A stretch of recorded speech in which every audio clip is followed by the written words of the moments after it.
कारी कृपा तेरे गुण गावा,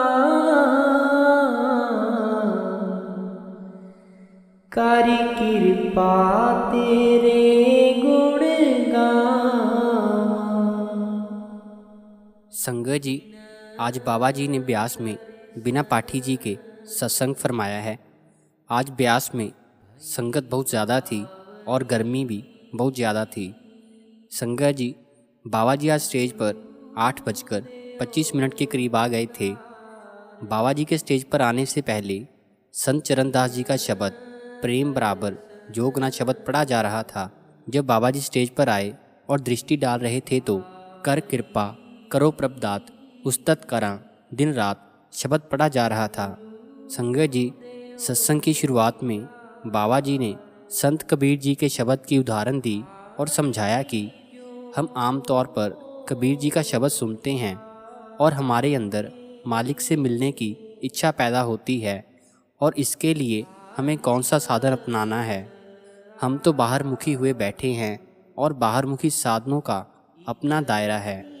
बाहर मुखी साधन हमारे लिए माहौल बना सकते हैं, लेकिन अगर हमारा लक्ष्य मुक्ति का है तो हमें इन बाहरमुखी साधनों से ऊपर उठना होगा।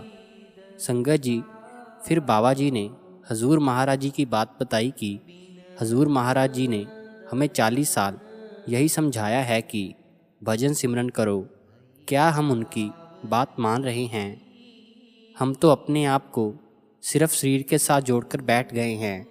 कभी हम कपड़ों को हाथ लगाते हैं, कभी हम दर्शनों के लिए पीछे भागते हैं और कभी हम पैरों को हाथ लगाते हैं। बाबा जी ने यहाँ सख्ती से समझाया कि इतने सालों से सत्संग में आपको क्या सिखाया जाता है कि जो भी मिलेगा हमें अंदर से मिलेगा, लेकिन हम फिर भी बाहरमुखी हो जाते हैं।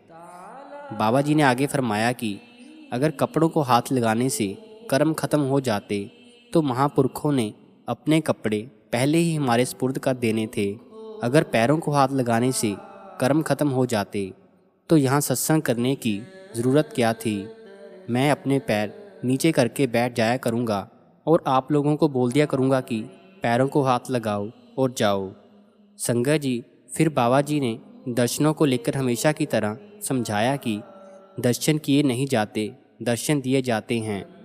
मालिक ने जिसको दर्शन देने हैं उसको 7 समुंदर पार बैठे को भी दे देने हैं और जिसको नहीं देने हैं उसको पास बैठे को भी दर्शन नहीं देने हैं। संगत जी, फिर बाबा जी ने महात्मा बुद्ध जी की एक उदाहरण दी। बाबा जी ने फरमाया कि महात्मा बुद्ध जी ने अपने एक शिष्य को समझाया था कि जब तक कोई चीज़ हमारे काम आ रही है तो उसका ज़रूर उपयोग करना चाहिए, लेकिन जिस दिन वो चीज़ हमारे रास्ते में रुकावट डाल दे और हमें आगे बढ़ने से रोके तो उस चीज़ को ज़िंदगी से निकाल देना चाहिए। बाबा जी ने यहाँ बड़े ही सख्त लफ्ज़ों में फरमाया कि अगर हम ऐसे ही अपने आप को सारी उम्र शरीर के साथ जोड़कर बैठे रहेंगे तो इस शरीर को दुनिया से हटाना पड़ेगा। फिर आगे बाबा जी ने गुरबानी की एक तुक को लेकर समझाया कि सज्जन से ही नाल मैं चलद्या नाल चलन, जिथे लेखा मंगिए तिथे खड़े दिसन। भाव की मौत के बाद हमारे रिश्ते नाते बाल बच्चे कोई भी हमारे काम नहीं आएंगे। यह सिर्फ गर्ज़ों के रिश्ते हैं। जिस दिन कर्ज ख़त्म हो जाती है उस दिन ये हमें छोड़कर चले जाते हैं। बाबा जी ने फिर फरमाया कि मेरा कहने का मतलब ये नहीं है कि हमने अपनी जिम्मेवारियां छोड़ देनी हैं, लेकिन हमें इस बात का भी ध्यान रखना है कि मालिक के लिए भी हमारी कोई जिम्मेवारी बनती है। बाबा जी ने आगे फरमाया कि एक दिन सभी ने चले जाना है इस दुनिया से। अगर कोई चीज़ हमारे साथ जाएगी तो वो है नाम की कमाई। संगत जी, फिर बाबा जी ने फरमाया कि हजूर महाराज जी एक कहानी सुनाया करते थे कि जेल में एक कैदी है। अब कोई परोपकारी आया, उसने देखा कि इसके पास अच्छे कपड़े नहीं हैं पहनने के लिए, तो उसने उसे कपड़े दे दिए और उसकी अवस्था थोड़ी बेहतर कर दी। अब एक और परोपकारी आया, उसने देखा कि इसके पास खाने के लिए अच्छा खाना नहीं है, तो उसने उसे अच्छा खाना दे दिया और उसकी अवस्था थोड़ी और बेहतर हो गई। अब जो तीसरे नंबर पर परोपकारी आया, उसने ना तो उसके कपड़े देखे, ना ही उसका खाना देखा।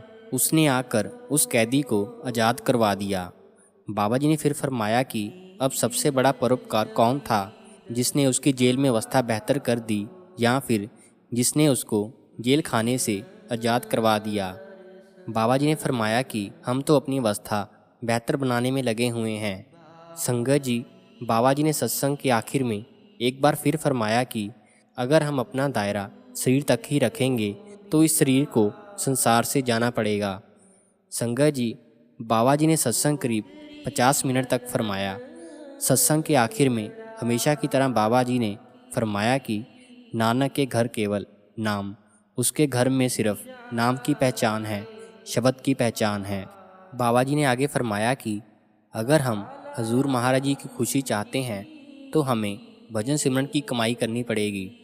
भजन सिमरन ही एक ज़रिया है जिससे हम हजूर महाराज जी की खुशी हासिल कर सकते हैं।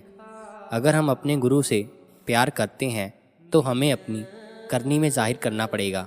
संगत जी, अगर आपको ये वीडियो अच्छी लगी हो तो हमारे चैनल को सब्सक्राइब ज़रूर करें। हम ऐसी ही नई नई अपडेट्स आप तक पहुंचाते रहेंगे।